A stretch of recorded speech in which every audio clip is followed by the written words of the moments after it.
What happens if we dare to tear off the mask of professionalism and actually risk showing up for real? I'm your host, Myriam Hadnes, and this is Unprofessionalism. The president walked up to me and reflected that I got away with a lot of things, and I should keep in mind that it won't last, because now I was young, pretty, and female, and hence I could do all these things. Today I see how it really connects to the overall topic of unprofessionalism and the role of status and privilege that's related to it. My Vietnamese counterpart doing the same job, surely she wouldn't have been able to get away with all of that. She had to show up in the office. She couldn't say, I do the work from home. I meet the students in a cafe because it's more convenient for me. But I could. Hello. Today, it's only me on the show. Because after 15 weeks of the Unprofessional podcast, I made a few observations that I would like to share and reflect upon. Because having these conversations with professionals from across the globe, I realized that unprofessionalism is a status game. To be unprofessional comes easier for those who have been born with privilege or who have earned status throughout their career. And this gives them permission to write their own script, to show up as their full human selves, be a little bit quirky, and dress in the way that they feel comfortable instead of ways that have been defined by an organization or by some unwritten rule.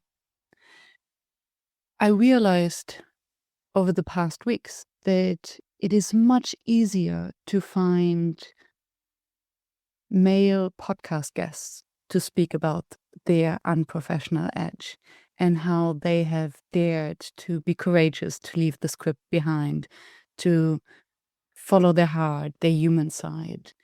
And all of this is super inspiring. And I hope, and this is the ambition of the podcast, that we can inspire the audience to drop the professional mask so that they can show who they are and be more authentic and more connecting and generous at work. For women, though, there's more at stake because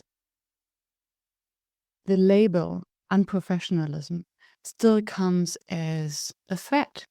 And I'm wondering now whether it is more risky for women and actually for minorities in general, for people of color, to put their name next to a label unprofessionalism, the name of the podcast, and therefore more difficult to actually come on the show to share how they have liberated themselves from that.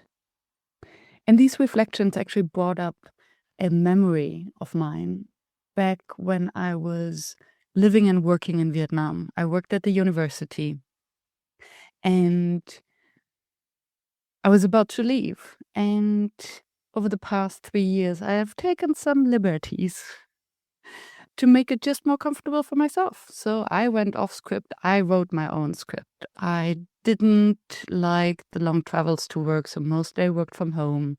I taught in ways that could be called unconventional. I used classroom experiments and used comic books to teach the content of economics.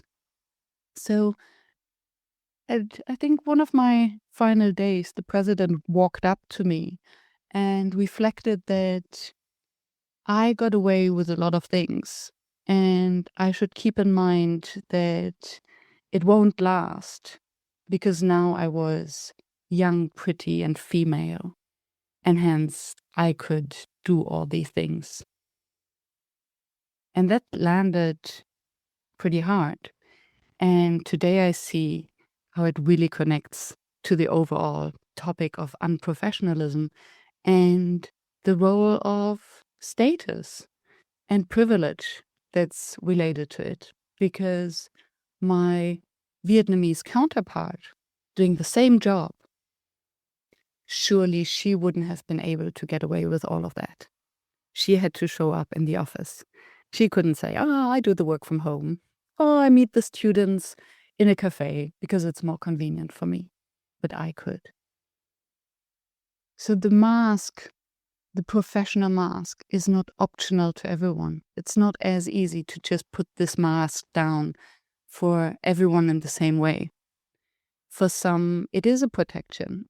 And there are reasons why the professional standards have been defined.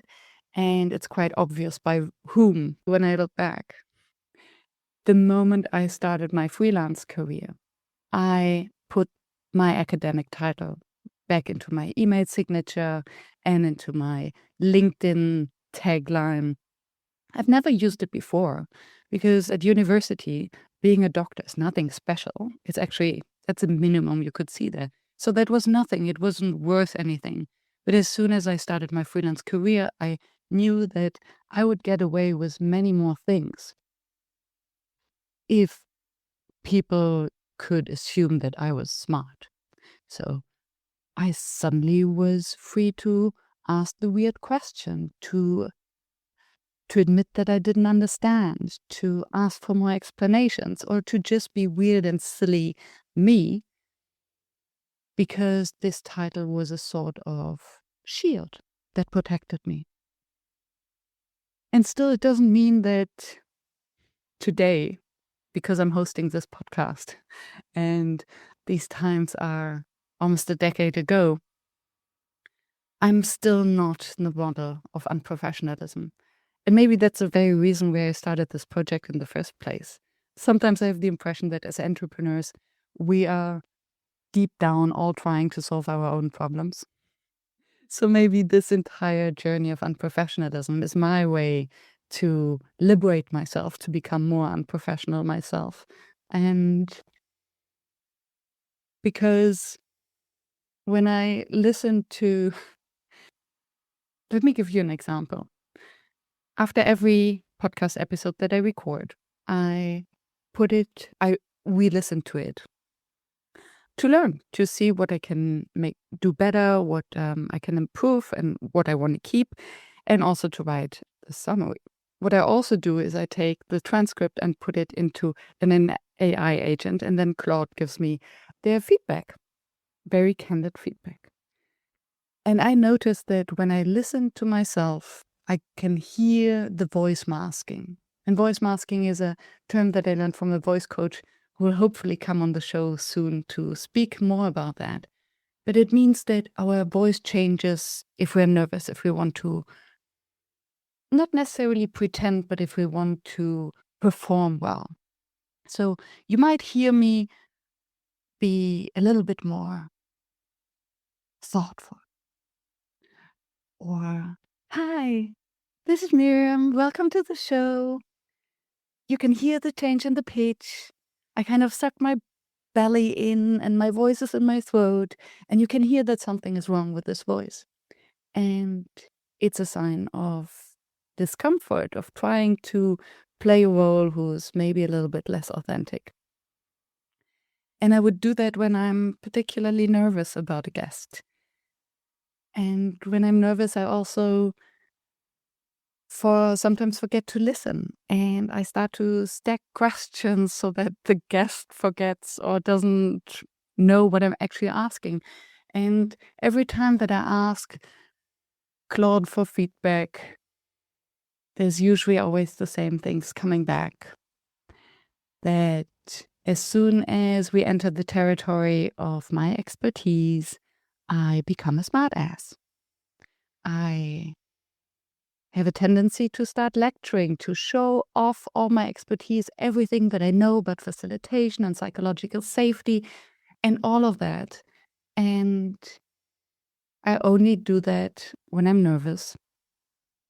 And as a podcast host, despite all these many hours that I have recorded, I still remain nervous. And I find it striking to see that there are certain moments that trigger this behavior.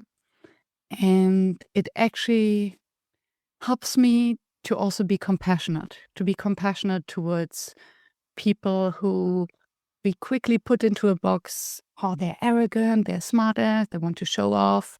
Because I realized that I am falling into the same trap as soon as I believe that I have to sound smart, be someone, impress someone. Despite the fact that I cognitively know that I do impress people more when I just shut up and listen and ask the follow-up question instead of sharing everything that I know. And most of us know. And still, we somehow have been raised with the thought that we have to prove ourselves because otherwise we might not be enough. So what I'm trying to say is that by playing all these roles and trying to be smart and to sound smart and to impress others, these are all signs of the professional mask that we're putting on to protect ourselves from judgment of others and judgment from ourselves.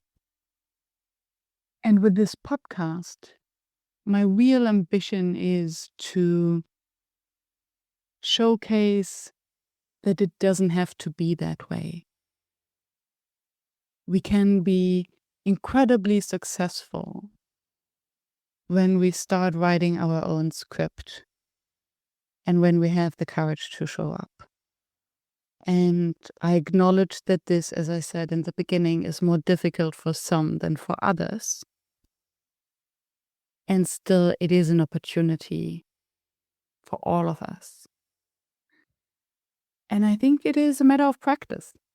So I'm thinking back of my time as a PhD student. I wrote my very first paper on the impact of superstitious beliefs and witchcraft on economic decision-making in sub-Saharan Africa.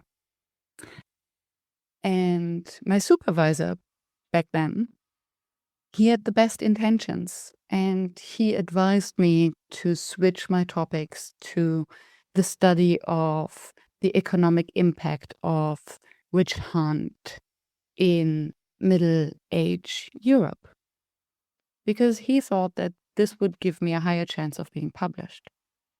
But being published wasn't my goal.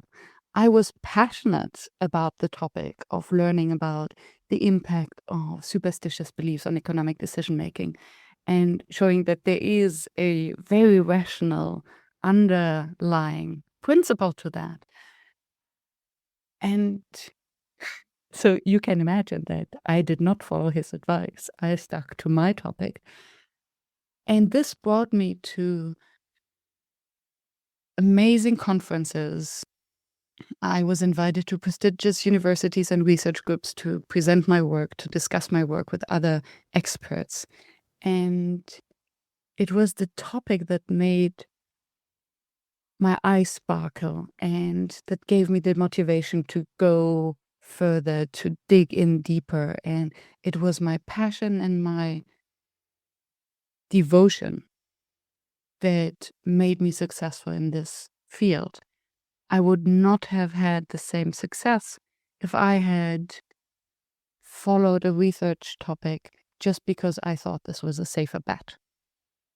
And I think we all have these examples in our life where we're confronted with two choices, right? The blue pill and the red pill, for those who remember the Matrix. Which way do we want to follow? Do we want to pretend, or do we want to be honest with ourselves and the world around us? And being honest and courageous might not come easy, and it's not always it's never risk-free. There's always a risk. But if we succeed, I think it's just worth the payoff. The other example, more recent, only want to speak about my good old PhD times, then I sound like a middle-aged woman. Jeez. So it was a pandemic, and I started NDB, never done before, as a festival, online festival, because I lost all my clients. And I had no idea about event management. I had no idea how to do that. And still, I thought that I can pull it off. I invited my podcast guests. I had a network, invited them. And at the festival, the only condition for them to present a workshop was to do something that they have never done before in front of a paying audience. How unprofessional. If you're on stage, usually we want to show the best version of ourselves. We want to show our expertise, the polished, the performed, the tested. And here we were doing the exact opposite. And what it created was a space where everyone could learn, but nobody was teaching. And that brought us closer together as equals, as human beings. But, and this brings me back to the initial opening of this episode, I was able to do that because I did have the network. I could reach out to the podcast guests with whom I had established a relationship, so they trusted me. I had built a trusting relationship with the audience, so they knew that if they're buying a ticket for my festival, they could trust that I have put thought and effort into it and that I cared for their experience. Because we could also see it in a different light. Oh, you come, you present something that you have never rehearsed, that you don't care about, and then you make mistakes and you're not honoring and respecting the audience and their time. And this was not what we are doing. What we were doing were thoughtful experiments from which we could all learn. And there's the nuance that I see in the notion of unprofessionalism as I promote it. It's not the reckless, the careless, but it's the deliberate art of coming back to the learner's mindset, the growth mindset, the thoughtful and caring authenticity. And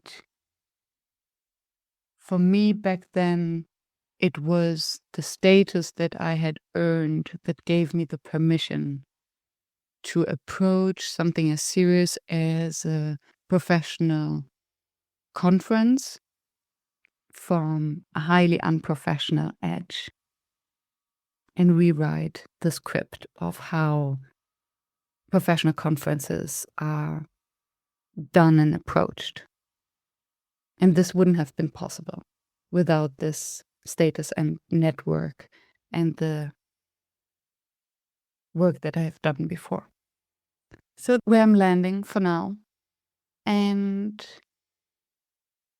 the question for you is whether you would act and behave differently at work, whether it's employed or self-employed, if you knew you had permission. And I'm not speaking about the courage, because these are two different things. If you knew you had permission to be a little bit more yourself and a little bit off script. And I think that naming the difference between permission and courage is very important and might open a door to more liberty. And if you are someone, or if you know someone who has given themselves permission to drop the script, to put down the professional mask, and to show up human, please reach out to me. I would love to hear your story and see how we can feature you on the show. Bye for now. This was a conversation without the script. Now it's your turn. I'm Myriam Hadnes, and this has been Unprofessionalism.